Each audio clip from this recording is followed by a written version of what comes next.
First, though, let's go live to Shanghai, China, and bring in political editor Andrew Clennell, who's travelling with the Prime Minister. Andrew, good to see you. What's the reception been like so far for Anthony Albanese? Well, it's been warm, and this is a real moment in history, you feel, standing in Shanghai early this morning, Kieran. This first visit by an Australian PM to China in 7 years, 50 years to the month since Gough Whitlam famously visited here in 1973, re-establishing or re-engaging with China. And he was straight off the plane to a welcome with a Chinese and Australian flag in front of him, Anthony Albanese, welcomed by the Chinese ambassador to Australia, the Vice Mayor to Shanghai, and straight off to dinner with the Chinese Premier Li Qian, a banquet ahead of this Chinese International Import Expo he'll be attending today in Shanghai. After that banquet, this is what the Prime Minister had to say. The visit in itself is a very positive thing. It's a result of the patient, calibrated and deliberate approach that we have to the relationship with China.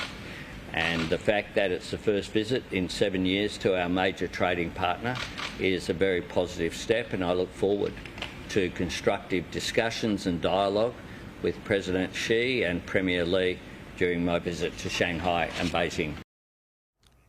So some engagement on this official visit with his host Premier Li, but really the highlight, or the big moment at least, of the trip will be the bilateral with President Xi.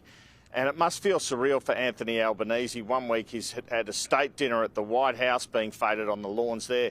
Then he'll be in the Great Hall of the Peoples with President Xi. He'll be meeting him as he says that he's aiming to cooperate where they can, disagree where they must. One of the areas they disagreed is the detention of Yang Hengjun. He'll be lobbying to get him out. He'll be lobbying about trade sanctions, about human rights, about freedom of navigation, South China Sea. He spoke about the Yang Hengjun case, the Australian Prime Minister, before leaving Darwin yesterday. I'll be saying that Dr. Young's case needs to be resolved, and I'll be speaking about his human rights, the nature of the detention and the failure to have transparent processes. We will always raise the issues of Australian citizens when we meet with international leaders. And this comes ahead, this visit, of an expected meeting between President Xi and US President Biden at APEC in San Francisco in about a week's time. When Australian officials talk about this visit, they use the word stabilisation repeatedly. They're not saying the relationship can go back to 2016 when Malcolm Turnbull was there. There's too much water under the bridge since. China has changed its stance on several issues since. But they believe it's important for the relationship to be stable, for world peace, I guess, for there to be some sort of dialogue here, as President Biden does. And there's trade in the background always. It's been ironic that even while Australia's been in this deep freeze, China is our #1 trading partner, big exporter, $150 billion in resources each year alone exported to China. That's why Trade Minister Don Farrell's here. I spoke to him last night after he spoke to his Chinese counterpart. He'll be returning to Australia this week because Katie Gallagher's got COVID and someone's got to run the government side in the Senate. He'll be returning tomorrow night, but he spoke to me about what he hopes from this visit last evening. Trade Minister Don Farrell, thanks for joining me here in Shanghai. How significant is this trip? I mean, the government's comparing it to the Gough Whitlam trip of 1973. Well, it's a very significant trip, Andrew. It gives us the opportunity to completely stabilise our relationship with China. We know the progress that we've made over the last 18 months in removing all of those trade impediments that we started with. Remember, it was $20 billion worth of impediments.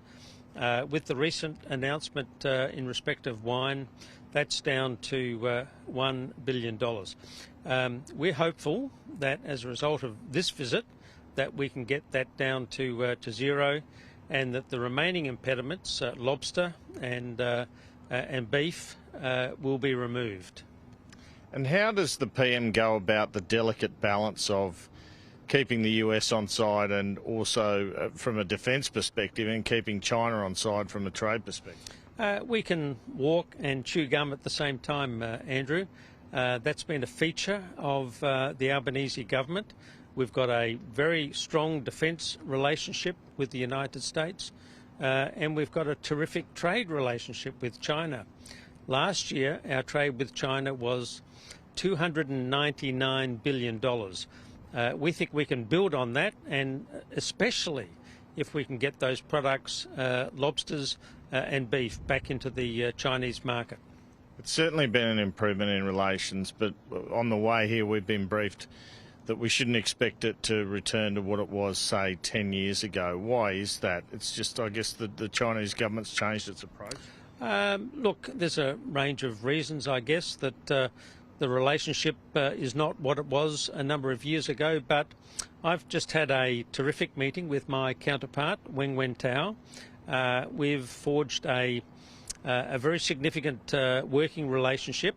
He's once again reiterated that he's going to come to Australia. In fact, he's going to come to the Clare Valley in South Australia to experience the best of Australian food and wine. Minister, thanks so much for your time. Thanks, Andrew. And Andrew, the state media, the Chinese state media, normally give you a good sense of the mood and the view towards Australia. They're calling this trip an icebreaker, a new chapter. Well, I guess that's good news for Anthony Albanese on his visit, because the Global Times a week ago was criticising his trip to America. So it is an interesting phase. It's not it is a breakthrough. I wouldn't say it's a massive breakthrough. Everything's a bit tread on eggshells still in terms of the relationship going forward. But, I mean, first visit in 7 years, totally historic. It just feels like the setting will be on defrost for a while. We're out of the deep freeze. There'll still be some things that the Chinese and Australian governments don't agree with in terms of the Chinese government's approach. But Anthony Albanese's point of view, it's all about engagement. You're a lot better off engaging than not. That's how you prevent conflict. That's how you prevent tensions. That's how you prevent trade sanctions. And President Biden appears to agree with that. One wonders if Anthony Albanese has some messages from him ahead of the APEC meeting, and that if he can be some sort of facilitator between the two nations. I do know that it was very deliberate timing for Anthony Albanese, Kieran, to go to America first before he made this China visit. He had an opportunity to talk to US officials there about their views.